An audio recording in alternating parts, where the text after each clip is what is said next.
La situation s'envenime en République démocratique du Congo. Hier, des manifestations ont fait un mort devant le siège de la force de paix des Nations Unies.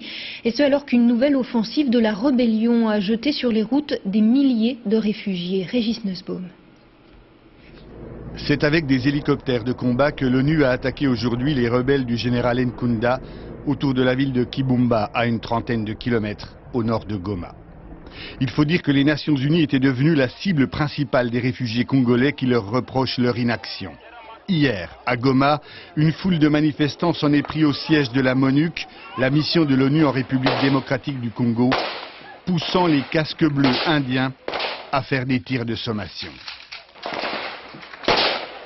Depuis plusieurs jours déjà, c'est un flot presque ininterrompu d'hommes, de femmes et d'enfants qui s'écoulent sur cette route qui conduit du nord vers la ville de Goma. Des réfugiés qui fuient en désordre devant les combats et l'avancée des rebelles du chef Tutsi, Nkunda. Les gens fuient la guerre à l'intérieur pour venir se réfugier ici en ville. C'est ici en ville où il y a la sécurité. Aux environs de Goma, là, il n'y a pas de sécurité. Nous avons vu les militaires qui attaquaient depuis la forêt là-bas. Et puis tout le monde a emballé les objets, nous avons fui, tout le monde.